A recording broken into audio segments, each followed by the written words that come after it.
Sige. Kelly, sige kasi nga anniversary namin kahapon.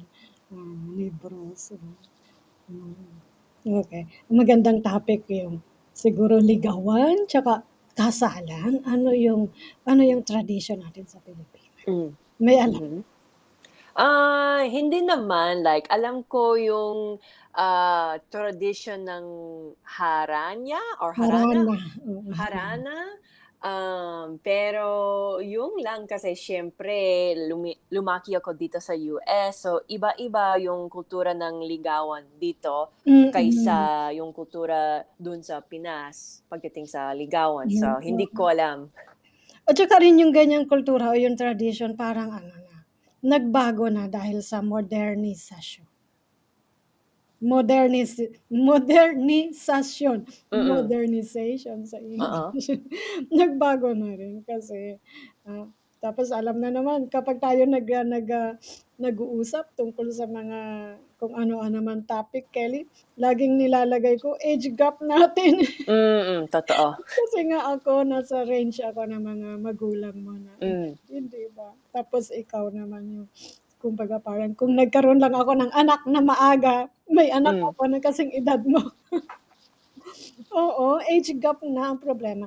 Pero siguro interesado ka ring malaman kung ano yung sinasabi mo o naging karanasan ng mga naunang henerasyon natin. Kasi nga nabanggit mo yung harana. Mm. Oo, kasi yung kahit naman pagdating sa harana kahit papaano nung mga bandang, 14 years old siguro ako nun. 14 years old, may nag-attempt na harana. Ah, May nag-attempt na harana. Tapos, kasi nga naman yung mga parents ko, strikto sa akin. hmm. Ayaw nila na magkakaroon ako ng relasyon o boyfriend kapag yung bata pa ako. Sabi yung Pero normal ba yun dun sa Pinas, like para sa mga batang babae? Like, like bawal mag-boyfriend ka, hindi like ko gano'n? alam. Depende sa parents. Hmm, Kasi alam mo, ang parents ko siguro parang projection yan. hmm. Kasi iba-iba, sa ibang topic na lang yung tungkol sa parents ko. Hindi ngayon. Pero ano, may mga parents naman yata na puwede kahit ano, kahit bata pa puwede pang magkaroon ng relasyon. Hmm, Tapos din, depende kasi alam mo naman yung may mga older generation tayo, meron tayong history sa Pilipinas na ano, yung pinagkasundo, yung parehong parehong magulang tapos may alam na isang tapos pareho silang may anak. Reto ang tawag, nire-reto. Alam anong mo reto? yung reto? RETO 'no, reto. Yun yung ano, halimbawa meron siyang anak, may anak ako ganito, gusto ko maging asawa niya yung anak mo. Hmm, Magulang yung nag-ano, nag-uusap, nagkasundo. May mm. gano'n tayong ano, tradition at Like parang oo, arrange, like arranged gano'n? marriage na 'yan 'no. May gano'n tayo dati, alam ko. Hmm, Pero hindi ko alam kung nangyayari sa ngayon.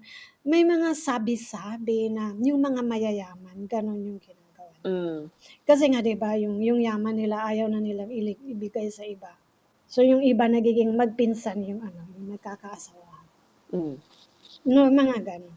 Pero alam ko kahit mga peasant din dati, no, yung nag-ano, nireto, nirereto yung dalawang ano, tawag dun, dati siyempre iisipin mo yun, wala kang damdamin dun sa isa pero dahil sabi ng mga magulang mo, kayo yung magiging mag-asawa so hmm, susunod ka lang, may gano'n. Merong alam ko merong mga gano'ng ano, arrangement na nagiging successful naman, hmm. ayun. So, ang tanong mo ay normal ba yun? Para sa akin, yung istrikto yung mga parents sa bata, parang hindi. Kasi nga may history tayo na kahit bata pa yung anak nila, pero pinagkakasundo na yun, na sila yung magiging mag-asawa. So, para sa Hmm, akin, siguro yung mga magulang ko yung ano, yung hmm, kakaiba, bakit sila istrikto sa akin. hmm. Gano'n. Kaya may nag-attempt na harana sa akin 14 years old ako. Yung tatay ko kinausap yung ano, yung grupo. Kasi ang harana hindi siya mangyayari kung isang tao lang, so grupo 'yan. Ah, Oo, magkakaibigan sila na kung para hindi mga supporters. oo, supporter kasi nga 'di ba, yung harana 'di ba ano, kakanta sila 'di ba? Mm. Ang picture nun yung babae, dudungaw sa bintana, alam mo na nakukuha mo yung As in, like, hanging by the window or ano? Kasi 'di ba, Kelly, ang common karaniwan ng mga bahay sa mga villages, sa mga rural 'no, Hmm, dati lang at least isipin mo mga panahon ni lola, lola mo o di kaya kahit panahon siguro ni nanay mo, hmm, sa mga nayon 'no, sa mga yung malayo sa city na mga bahay, mm. mga barangay 'no, mga baryo. Stilt yung bahay nila, Mhm, na mga gets, bahay mm, kubo na sinasabi. Pero mm. kahit meron ding mga bahay na Spanish style na bahay, nakita mo yung mga Spanish style na bahay na matataas yung merong first level, tapos Mhm, mataas din yung second level. mm, Kasi yung first level nun karaniwan yung first level parang storage lang nila yun, hmm, 'no. Tapos ang totoong living space nila yung second floor. mhm. Kaya dungaw kasi nga ang living space nasa second floor. So yung dalaga nasa bintana, tapos yung mga grupo na mga harana nasa siyempre nasa labas pa Mm, ng bahay. So kaya hindi mangyayari yung harana kung isang tao lang, yung isang lalaki lang. Tapos iisipin mo rin yung lalaki hindi naman marunong kumanta. hmm. So ang kakanta nun yung mga kaibigan niya na may dalang Okey. so ganun ang senaryo ng harana. Gets. Kaya para sa akin interesting at saka fascinating din. So, at saka kung nasa Pilipinas ka magandang maging karanasan mo yung harana. Kung buhay ako dati Oo, panahon, oo. like hindi ko alam kung magustuhan ko yon kasi Harana, iniisip ko alam mo dun sa mga restaurant dito or like kung saan-saan, like kung birthday mo, like yung mga empleyado kumakanta sila ng birthday song para sa'yo, like sa oo, restaurant, like oo. happy birthday with Oo, kasama ng cake, candles. So, ayoko ayoko. talaga. Like meron akong hindi ko alam, like nahihiya ako, like Oo, ayoko yung attention. So kung iniisip ko, okay, kung buhay ako dati ng panahon na, mas madalas yung, harana, hindi ko alam kung or magustuhan ko. hmm. Kasi ayoko yung personal attention, gano'n. Oo, kasi hindi ka oo. Ewan ko kasi nga iba naman yung iba yung naging environment mo at saka 'di ba, so siyempre may mga tao talaga na nakakahiya, ayaw ng Hmm, attention gano'n. Pero, ewan ko kasi 'di ba sa Pilipinas lumaki at lumaki na yung tradisyon ng harana, at least noon yun. Ngayon parang hindi na yun. hmm, Parang hindi nagiging, normal kasi parang ginagawa na lang yata ang harana para ma maituloy yung idea na parang cultural reference na lang hmm, kung bakit ginagawa ang harana. Hindi ah, yung authentic na may intention, manliligaw, kailangan maharanahin. hmm, Oo, pero ewan ko rin nga kasi ngayon lalo na sa mga nayon o sa mga probinsya.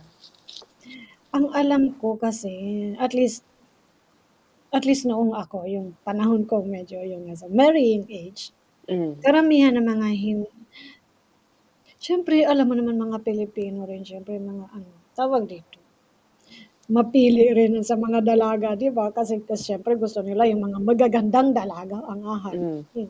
Kasi kung nandun ka lang sa nayon din tapos ordinaryong tao ka lang 'no, tapos lalo na kung maitim ang balat mo hindi ka hmm, mapiling sa mga Pilipino, alam mo naman.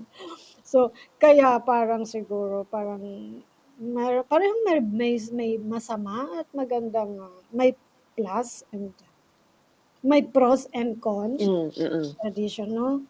Kasi lumalabas yung pagiging judgmental ng community.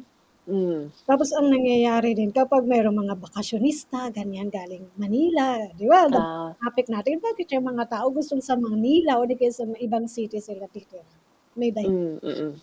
Tapos 'di ba, yung mga doon nakatira sa Manila tapos magbabakasyon sa Nayon, sa mga barangay, sa probinsya. Yun sila yung magiging ano, interesting para sa harana. Yun ang harana, gano'n. So, Hmm. ewan ko kung nagiging parang hindi na masyado, Ah, sa totoo. So, yun lang ang tawag dun, ewan ko kung nakakita ka ng mga pelikula na ang may element ng harana. hmm. Nakakita ka? Oo. Oo, sino yung mga aktor na nakita mo? Well, nito lang pinanood ko ang bagong pelikula, The Last Goodbye dun sa Netflix. Ah, Like, ayun yun. bagong pelikula siya at, sino ang mga artista, nakalimutan ko yung mga pangalan, pero bata pa sila. Tsaka Pero ano. recent lang talaga Oo, na mm. ano. Yung panahon ng pelikula ay 1990s Oh, yata, like mid-19 or early 2000s, nakalimutan ko, pero like 1999 or siguro 2002, like panahon. So medyo modern yung panahon, pero yung lalaki na gusto niya ang babae, yung main character,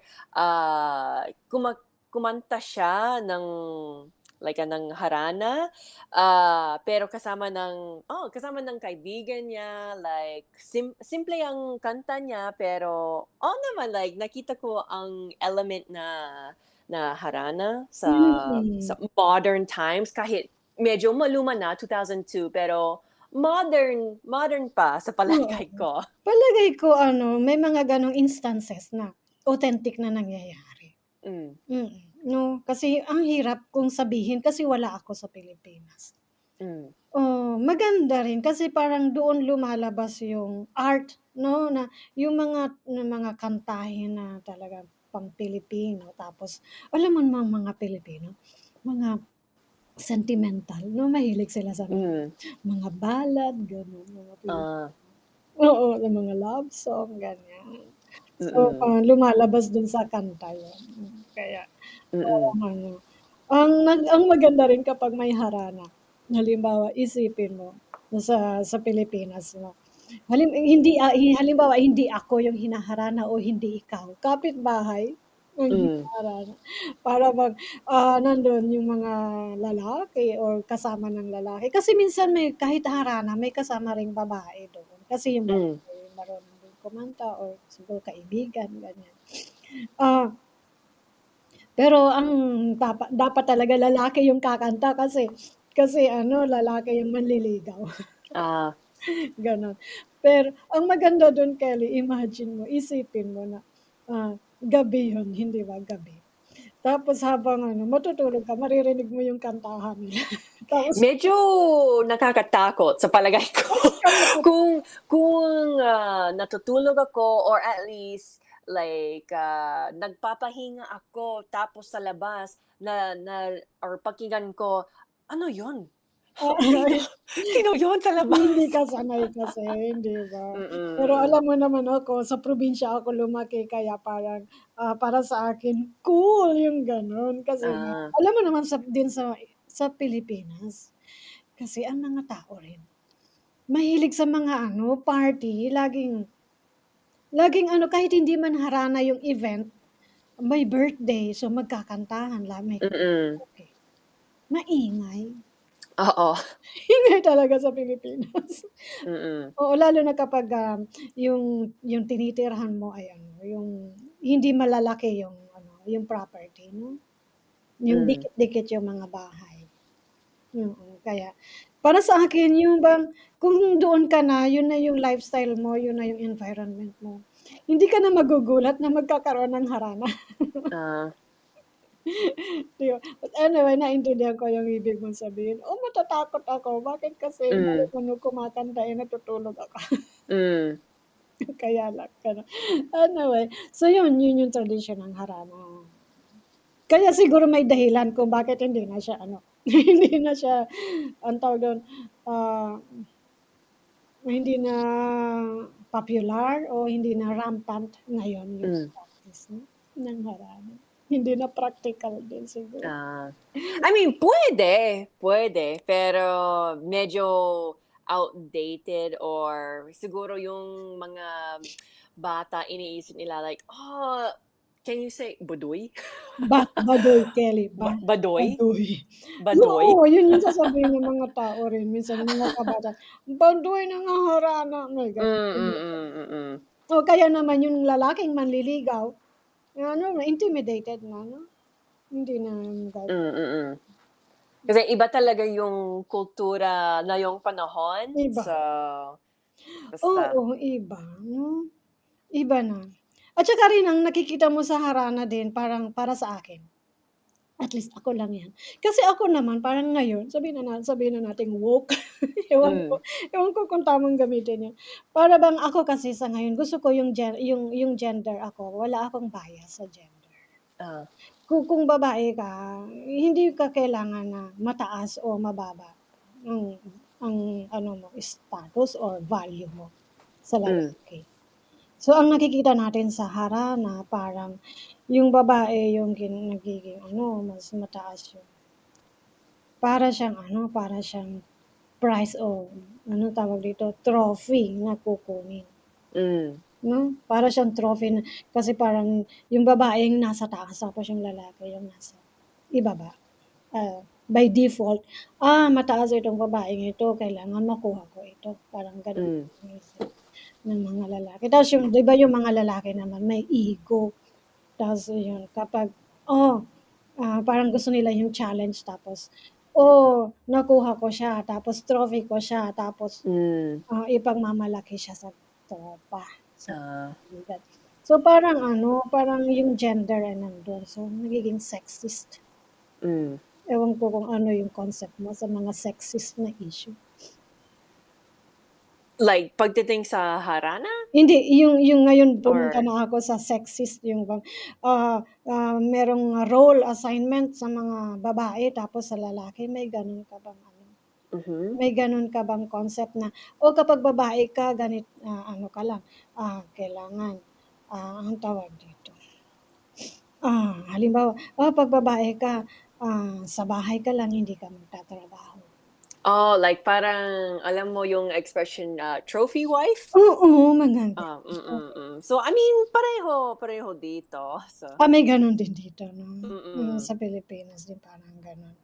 Oo, so kaya nga yung Pilipinas parang, parang Amerika rin yung kanilang ano, yung ah, kanilang mindset sa Pilipinas parang hmm, oo, kasi nga ewan ko at least kami ni Bruce, wala kaming gano'ng ano definition kung ano yung role ng babae tsaka ano yung role ng ah, lalaki. Yung bang halimbawa sa mga gawaing bahay, kapag hindi ko kaya, ah pupunuin ni Bruce yung gap, hmm, gano'n. Kaya, mm, yun yung sinasabi kong ayoko yung gender bias, mm, yun. Napunta na tayo. oo, Ka kaya 'di ba yung harana parang gano'n yung nangyayari, parang, meron na siyang anong tawag dun, ah, iniisip na, babae ka, asawa ko siya.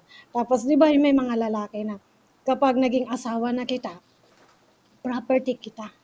hmm, Gano'n. So, ah, nagiging property yung mga babae. Karaniwan gano'n sa Pilipinas. Lalo na kung yung lalaki ay ano, medyo sabihin natin arogante 'no. mm. But anyway, pero medyo malalim yung sinasabi. Ewan ko, parang release ko lang siguro ito sa mga frustration ko sa Pilipino. Pasensya na 'no. Pero 'di ba sinasabi mo ngayon yung trend ngayon, may nakikita akong trend sa Pilipinas na yung mga babae ang mas nagiging breadwinner kaysa sa mga lalaki, Hmm. nakita mo yun? Wait pasensya paki-ulit? Yung mga babae yung mas maganda ang trabaho kaysa sa mga asawang lalaki. Mhm. Nakita mo, hindi? Hindi mo Dun sa oo, Pinas? sa Pilipinas. Mm, Nakita mo or mm. may gano'n kang observation? Like, yung mga OFW, like karamihan ay babae na pumupunta sila sa Oo. ibang bansa, tapos yung mga asawa nila, asawang lalaki, tumitigil sila sa Pinas Hmm, at like, alam ko mahirap yung para maghanap ng trabaho, oo, like dun sa Pinas. So, yung ay problema, like naalala ko sinabi mo sa'kin ang term para sa lalaki na nagtatrabaho sila like paano sabihin, pabalik-balik like, okay, they work tapos okay, wala wala silang trabaho, like mm, blue collar jobs, gano'n. So, mm. kaya maraming, babae ay OFWs para sa ibang bansa, mas maganda yung trabaho nila. At, nila ang mga pera sa pamilya, sa asawa nila dun sa Pinas. Oo, gusto mong maalala kung ano yung term, tambay. Okay. Tambay, oo, Hmm, kapag 'di ba, kasi nga mm, pawala-wala yung trabaho, minsan may mm, trabaho, minsan wala. So, ang mangyayari tambay mm, kapag walang trabaho. mm, Kaya ang nangyayari halimbawa, yung mga OFW W OFW, sila yung karamihan sa kanila mga domestic helper 'no, sa bahay mm. nagtatrabaho. Or nurse. Oo, nurses 'no, Mm, oh, hmm. Yun tapos maiiwan yung lalaki, yung mga tatay sa bahay. mm, Kaya ang nangyayari o parang ang mangyayari naman yung mga lalaki na yung nagbabantay sa mga anak. So, parang nabaliktad na yung role, hindi ba? mm, Oo, so yung gano'ng mga senaryo 'no, parang, nagiging yung babae na yung nagiging breadwinner kaysa sa mga hmm. asawa. So, narinig ko yung society ng Pinas ay matriarchal, lalo na may maraming, OFWs ay babae. Pero yung panahon like mas maluma, matriarchal din ba sa alam mo or patriarchal o ano like Magandang tanong 'yan, Kelly. Magandang tanong siya. hmm, Magandang tanong. Siguro depende kung anong period natin sasabihin. Kung hmm, kailan siya nagiging matriarchal o patriarchal. Para sa akin ang tingin ko, yung impluwensiya ng patriarchal ay dala ng Kristyanismo. totoo. Dala siya ng Kristyanismo. Siguro bago dumating yung Kristyanismo, para sa akin na ang tingin ko, walang gender bias. Hmm, Ang tingin ko walang gender bias, pareho lang. Kasi kung titingnan mo rin sa mga magsasaka na mag-asawa magsasaka, magkatulong sila sa bukid na hmm, gano'n. Tapos pero para ding oo, anyway, ah, kung nakikinig minsan nanonood ako sa mga YouTube content ni ano, Kirby Orolio. Anong pangalan ng kaniyang ano, ng kaniyang YouTube channel? the is it the Pinoy historian or Parang gano'n 'no, basta alam ko yung pangalan niya si Kirby mm. Orolio 'no. So sinasabi niya na may hint or ewan ko kung direct na sinasabi niya na matriarchal yung Hmm, pre-colonial or sabihin prehistory, mm, mm. Para sa akin parang, medyo agree ako, hmm, sang-ayon ako sa sinasabi mm, ni Kirby. Kaya interesting sa akin yung mga istorya na ano, ancient 'no. Tapos, parang lumalabas din na yung mga babae, mga ancestors natin, sila yung mga espiritu, hmm, spiritual ang nature nila. Sila yung marunong manggamot, ganyan. hmm, Sila rin yung nagpapaanak siyempre, ganyan. mm. Sila yung marunong magmasahe, maghilot, gano'n. Ah, Pero siyempre meron din mga lalaki na marunong, oo, pero mas mm. marami babae. Mm. Tapos din kung ano, may mga, tawag dun, literature na nagsasabi, yung babaylan na sinasabi na lalaki sila pero nagdadamit daw sila na babae. Parang sila yung effeminate siguro nung panahon na yun. Mm. No, yung kung ngayon sinasabi mga bakla, mga gay, gano'n. Parang ano, may pangalan sa ibang parte ng mundo like, two-spirit ay like, a term Oo, sa ibang like kultura. or I guess ngayong panahon maybe like non-binary, like gano'n? Oo, siguro may Mm. gano'n sila 'no. O tapos sila yung merong ano, siguro na-enhance yung skill nila sa, panggagamot gano'n. Hmm. Therapy siguro kung therapy man siya. Hmm. Tapos alam mo naman din yun yung mga sinasabi na nilang ano 'no, herbalist, mga gano'n. Ah, tapos sila rin minsan yung ano marunong mag-ano, manghula, fortune teller, Hmm. 'no, may gano'n. Interesting lang 'no. Para sa'kin parang doon ako nagiging interested sa ngayon. Hmm. Anyway, ayun tapos, ah, harana, pag-aasawa, ano pa may tanong ka tungkol dun sa ganong area para, ma-close natin yung yung topic tungkol doon? Um, Tungkol sa ligawan Sige po, or oo, hmm, ligawan o harana. um, kung or paano sabihin, anong palagay ni or ng mga Pilipino tungkol sa PDA? Ah, oo, anong tawag dito? Public display of affection. Affection, Oo. Ano, depende kung nasaan ka rin, Kelly.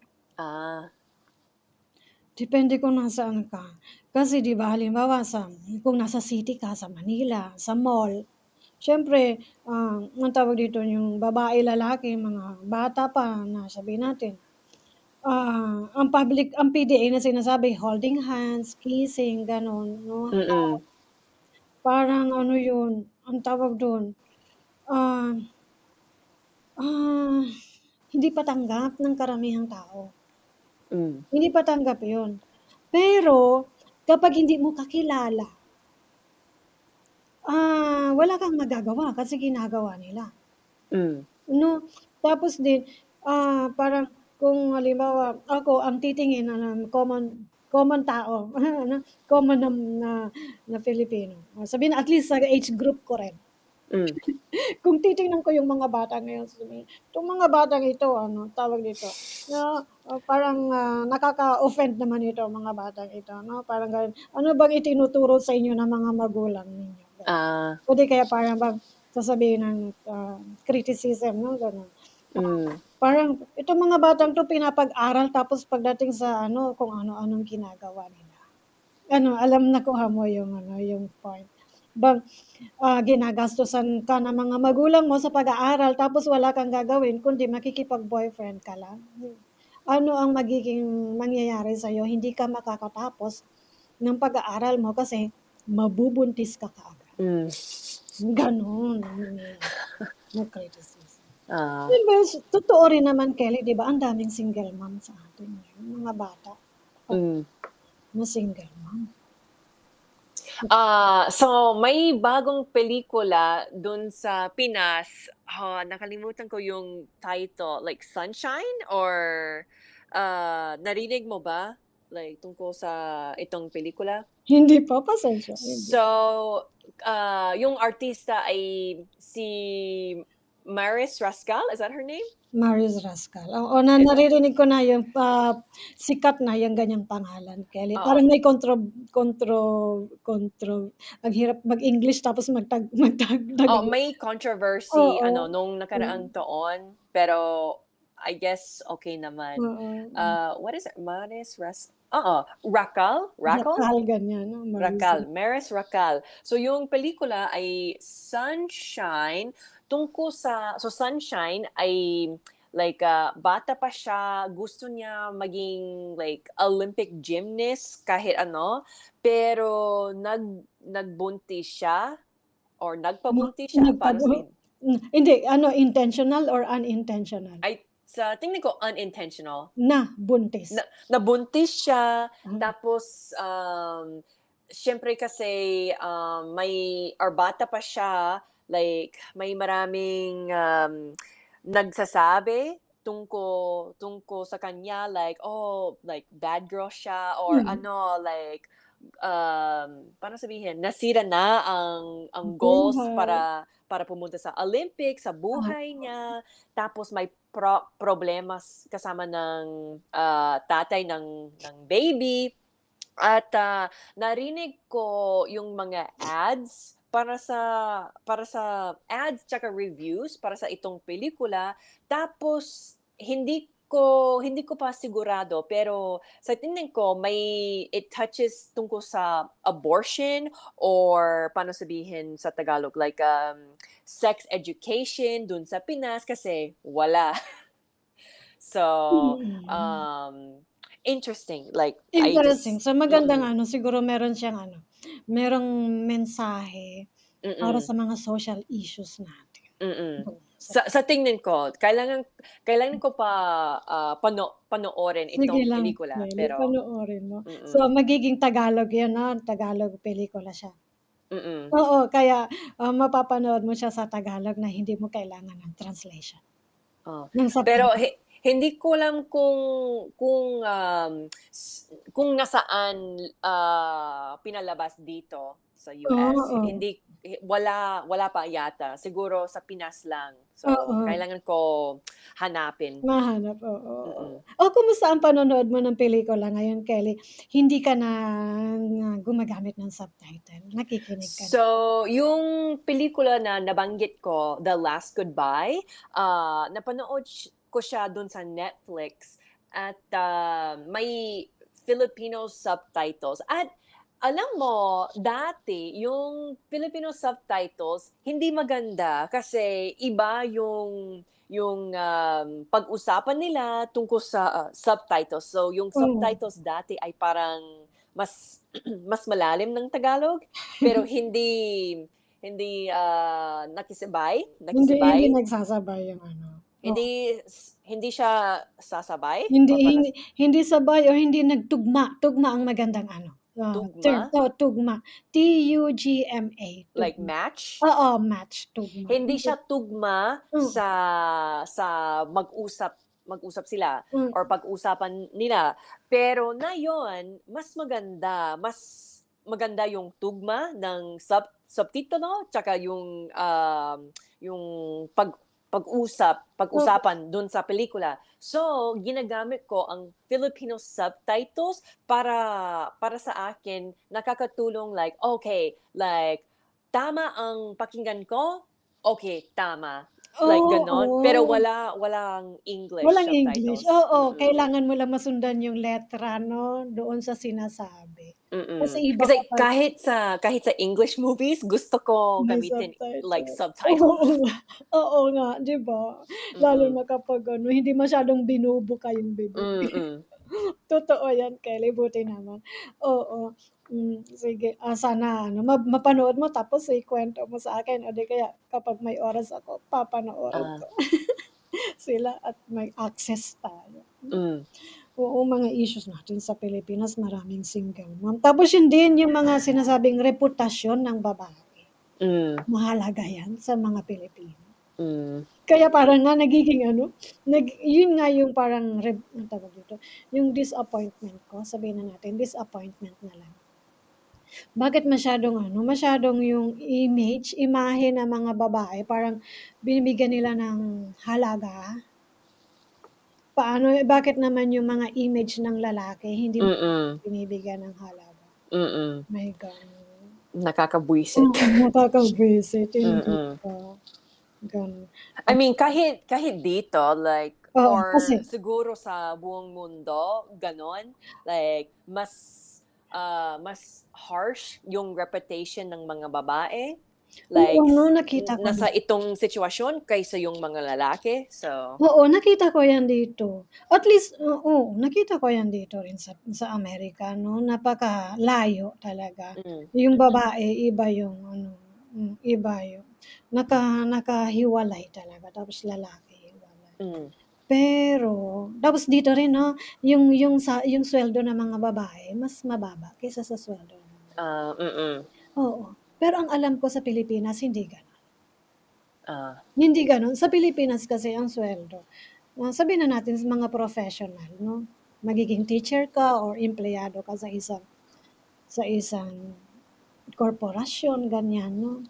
Sige sabihin natin sa mga call center din, palagay ko wala, hindi dahil sa gender babae, lalaki. hmm, Ang basehan ng kanilang qualification, yung yung academic record, hmm. yung academic record. So, pareho yung sweldo para sa mga babae tsaka Lalaki na lalaki? oo, na pareho halimbawa pareho ng degree. Mm. Oo, So halimbawa, oo, engineering palagay ko pareho naman silang ano, kasi may board exam yung mga engineer graduate. So, 'pag naipasa na nila yung board exam nila siyempre engineer na sila. Babae man o lalaki sa tingin ko pareho lang yung sweldo nila, hmm. sa gano'ng ano, rank.